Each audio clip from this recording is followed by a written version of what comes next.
까지 말씀이 되겠습니다. 누가복음 1장 13절에서 17절까지 말씀입니다.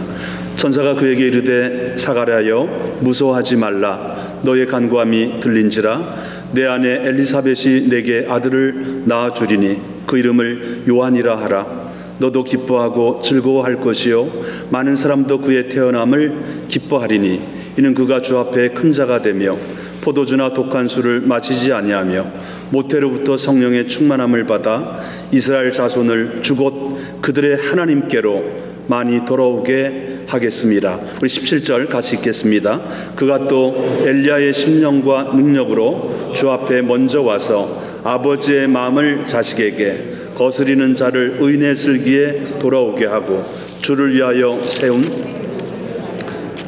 아멘 할렐루야. 자, 오늘 아버지의 마음으로 또 With the Mind of Father 이런 제목으로 주의 말씀을 같이 나누고자 합니다. 우리 대강절 둘째 주일에 우리가 예수님의 이 땅에 오심을 사모하면서 오늘은 아버지의 마음, 독생자 예수 그리스도를 이 땅에 보내어 주신 아버지의 마음을 우리 생각하면서 지날 수 있기를 원합니다. 우리 아버지의 마음은 참 성경에서 원하는 마음입니다. 우리 미래가 있게 하는 마음이며 우리가 이 땅의 험한 세상에서도 소망을 가지고 살아가게 하는 마음입니다. 오늘 성경 본문은 이 스가랴와 엘리사벳이라고 하는 경건한 가정을 소개하고 있습니다. 이 아버지였던 스가랴는 하나님 아버지의 뜻대로 살아가기 위하여 힘쓰고 애썼던 사람입니다. 인생의 제일 소중한 가치관을 우리 오늘 행복 찬송을 부른 것처럼 아버지의 뜻대로 살아가는 것, 하나님의 좋은 자녀로 삼아가는 것, 이것을 중요한 가치관으로 삼고 살아갔습니다. 그런데 아쉽게도 스가랴와 엘리사벳의 가정에는 꼭 있어야 될 것이 하나가 없었습니다. 그것은 자녀였습니다.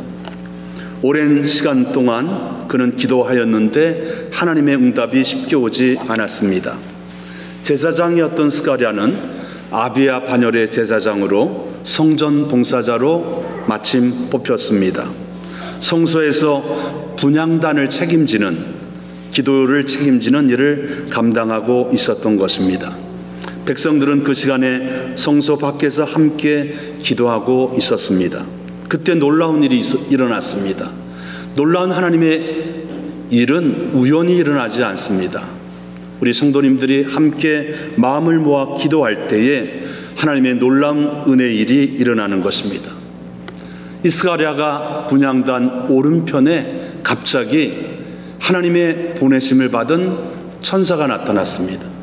그러면서 첫 번째 하는 말이 사가랴여 너의 간구함이 들린지라. 너가 이 성소에서 삶의 현장에서 간절히 기도하던 그 기도가 하나님이 들으신 바가 되었다라고 기쁜 소식을 전해 주었습니다. 스가랴는 어떤 간절한 기도를 드렸을까요? 오늘 성경 본문에는 자세히 나와 있지는 않지만 저는 한 세 가지로 생각을 합니다. 첫 번째는 이스라엘이 당시에 로마의 속국으로 있었습니다. 하나님의 나라의 임하심을 위해서, 자유와 해방을 위해서 기도했을 것입니다. 두 번째는 그의 가정을 위해서 기도했습니다. 여러 가지가 다 응답이 되었는데 이 자녀가 없음으로 인하여 하나님 뜻이면은 하나님 자녀를 허락해 주시옵소서, 가정을 위해서 기도했을 것입니다. 그 당시 그의 주변에는 어렵고 고통 가운데 있는 백성들이 많았습니다. 그래서 영적 제사장으로, 영적 리더로 많은 사람의 회복을 위해서 기도했을 것입니다. 자, 그러면 우리 아버지의 마음을 오늘 본문 중심으로 몇 가지 생각해 보면서 특별히 우리 누가복음 1장 17절을 우리 중심으로 우리 깊이 한번 생각해 보겠습니다. 오늘 17절 본문에 보면 이 요한을 선물로 받을 것인데 그는 엘리야의 심령과 능력으로 아버지의 마음을 자식에게 심어주는 자가 될 것이다. 아버지의 마음을 자식에게 심어주는 자가 될 것이다.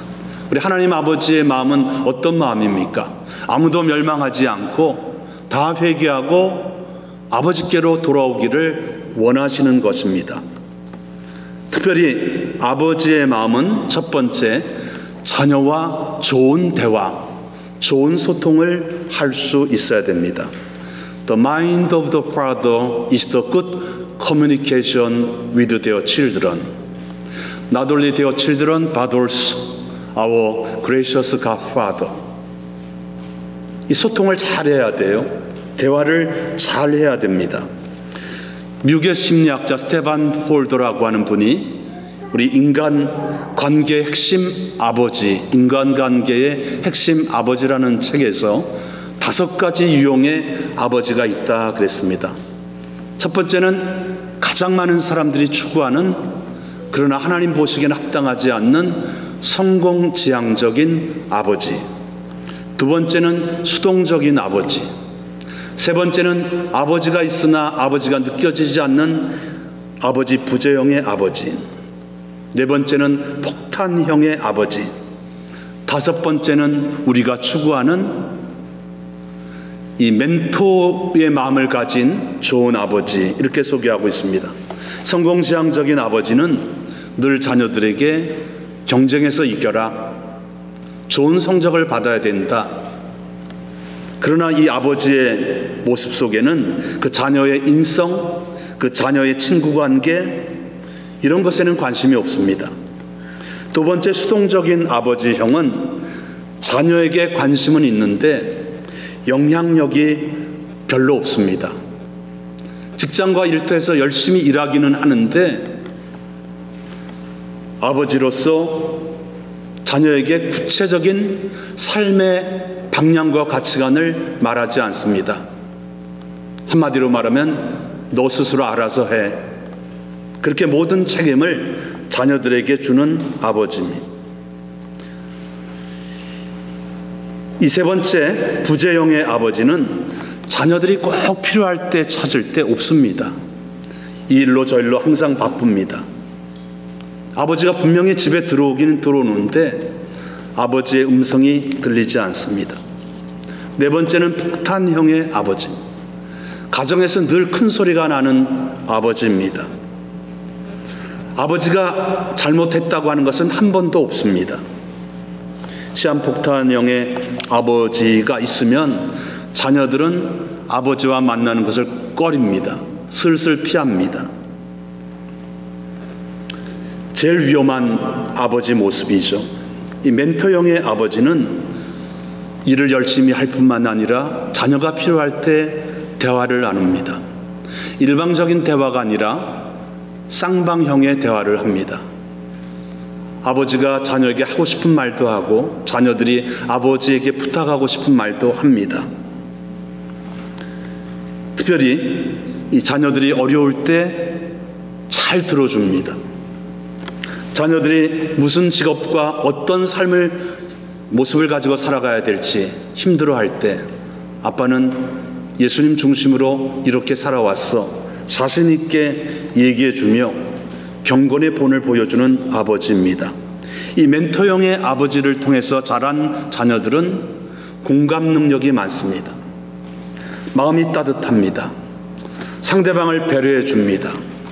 어려운 일이 있어도 왔다 갔다 하지 않고 일관성이 있습니다.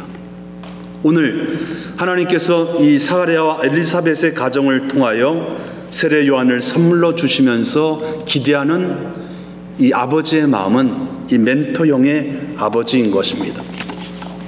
우리가 잘 아는 남북전쟁을 승리하며 노예를 해방시켰던 우리 아브라함 이 링컨은 4자녀가 있었습니다. 첫째가 이제 20세 정도가 되면서 남북전쟁에 나가게 되었어요. 전쟁에 대한, 죽음에 대한 두려움이 왜 큰아들 테드에게 없었겠습니까? 이 군인으로 전쟁터에 나가는 첫째 테드를 향하여 아버지 이 아브라함 링컨은 너가 믿음으로 살아가고 하나님과 함께 살아가는 사람은 이 전쟁의 위험에서도 하나님이 지켜주실 거야. 우리 북군과 남군이 이 피치 못할 일로 전쟁을 하는데 하나님께서 이 북군에게 승리를 주어서 흑인과 백인이 함께 손을 잡고 기쁘게 살아갈 그날이 오기를 기대한다. 2주가 지나면 너가 배치되어 있는 그곳으로 아빠가 한번 방문할게. 그때 우리 반갑게 만나자. 너의 안전을 위해서 아빠는 간절히 계속해서 기도할게. 이 대화형, 소통형의 아버지였던 것입니다. 두 번째 아버지의 마음은 좋은 영향력을 주는 아버지입니다. 오늘 하나님께서 사가랴와 엘리사벳 가정의 노년에 뜻하지 않게 요한을 선물로 주었습니다. 하나님께서 요한을 선물로 주었던 것은 오늘 성경 누가복음 1장 14절과 15절에 가정의 기쁨만을 위해서가 아니었습니다. 너도 기뻐하고 즐거워할 것이요 많은 사람도 그의 태어남을 기뻐하리니. 그러니까 그 가정의 기쁨이 될 뿐만 아니라 많은 사람에게도 기쁨이 되는 좋은 영향력을 주는 자녀가 되며, 또한 아버지는 좋은 영향력으로 계속해서 이 요한을 양육할 수 있어야 되었던 것입니다. 세례 요한은 경건한 아버지와 어머니의 기도와 말씀 교육을 통하여 잘 성장해 갑니다. 그리고 예수님의 오심을 준비하는 자가 됩니다. 광야에 외치는 자가 됩니다. 사람들의 귀에 듣기 좋은 말을 하는 것이 아니라 아버지께로 돌아와야 된다고 하는 좁은 길에 대해서, 생명의 길에 대해서, 지금 세상으로 가는 그 넓은 길에는 멸망이 있고 아버지께로 돌아와야 된다고 하는 말씀을 외치는 광야의 소리였던 것입니다.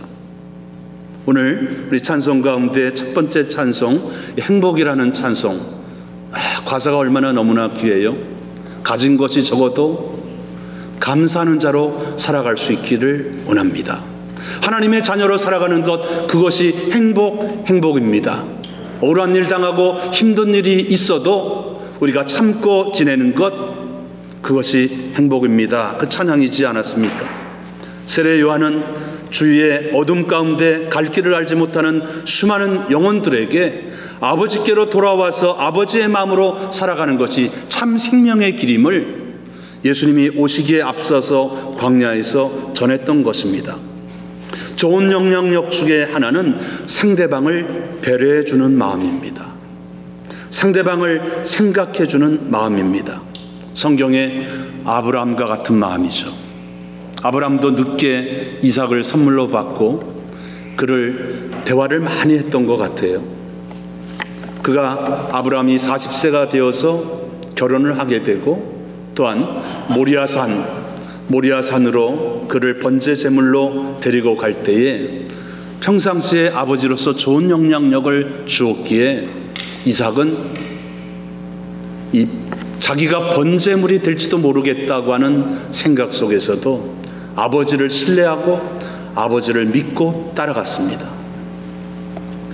그 결과 나중에 아버지가 돌아간 이후에도 우리 이삭은 좋은 상대방을 배려해주는 그러한 사람으로, 순종의 사람으로 살아갔던 것입니다. 창세기 26장 22절에 이런 말씀이 있습니다. 이삭이 거기서 옮겨 다른 우물을 팠더니 그들이 다투지 아니하였으므로 그 이름을 르호봇이라 하여 이르되, 이제는 여호와께서 우리를 위하여 넓게 하셨으니 이 땅에서 우리가 번성하리로다. 이삭이 가는 곳마다 우물을 팝니다. 그랄이라는 땅에서 우물을 파는데 그랄 사람들이 와서 빼앗아 갑니다.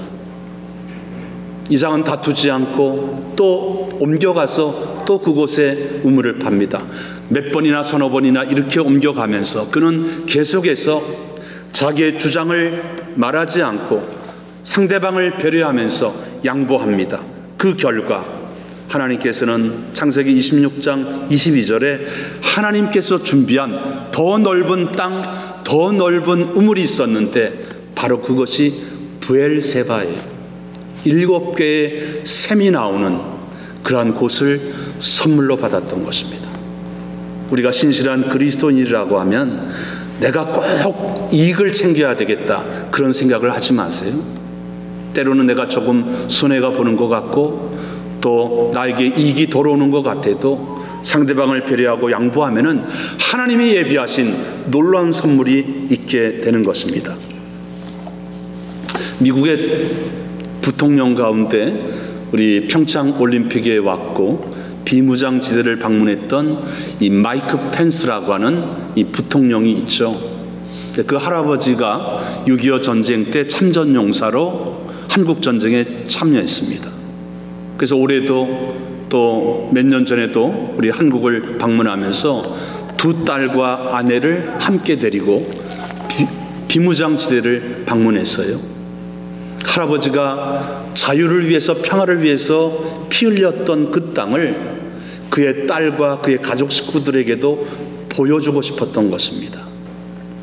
그 둘째 딸 가운데 샬롯이라고 하는 그 땅이 있는데 이제 한 25살 정도가 된 것 같아요.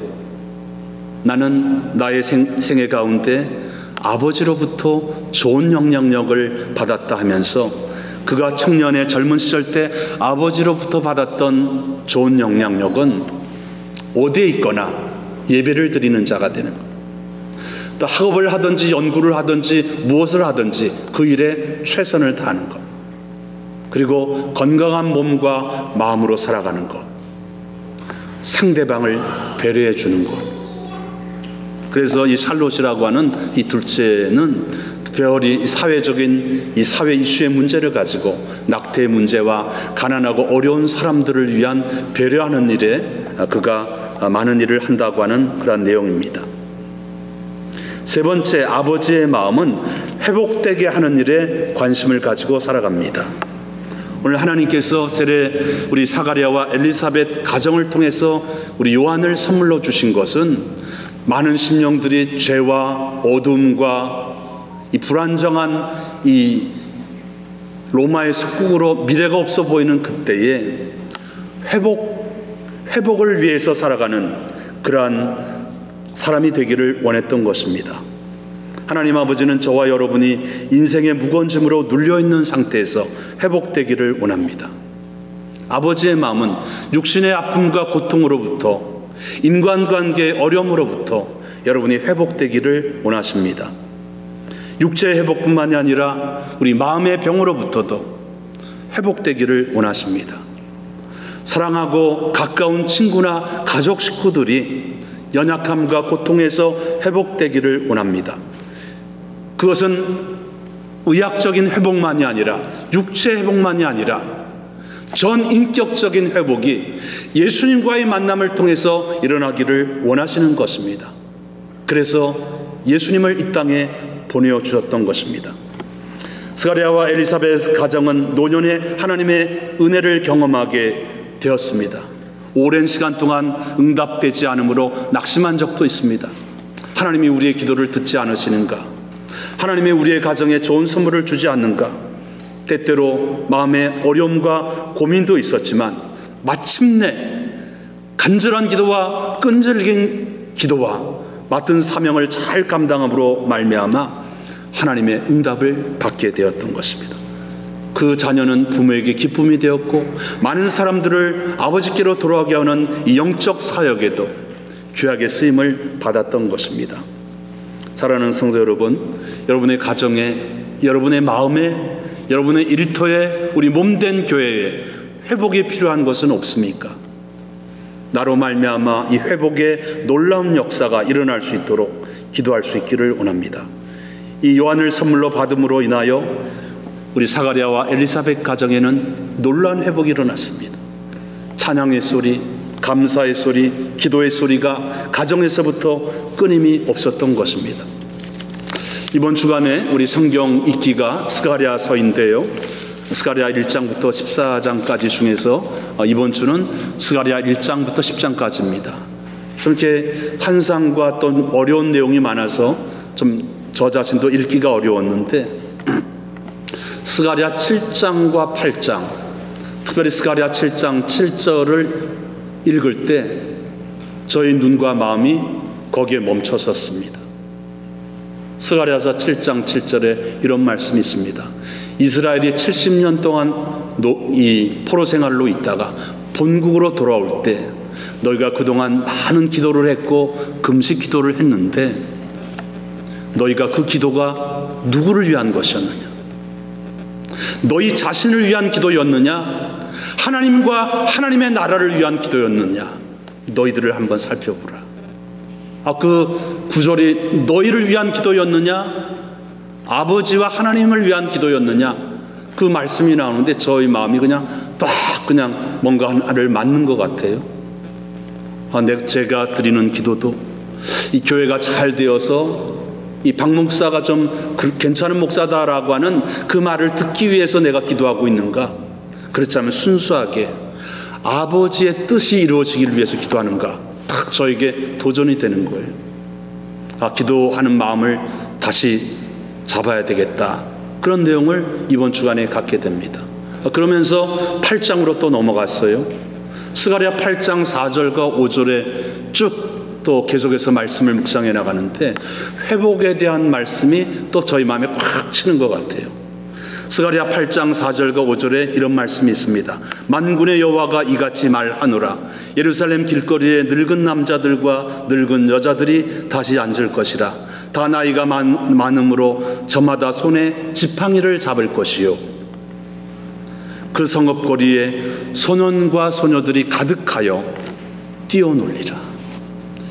이 말씀이 무슨 말씀이냐면은 나이가 들고 지팡이를 짚고 다닐 만한 어려운 사람들, 그런 사람들도 예루살렘과 성전에 있어야 된다는 것이고, 젊은 세대였던 소년과 소녀들도 함께 있어야 된다는 것이에요.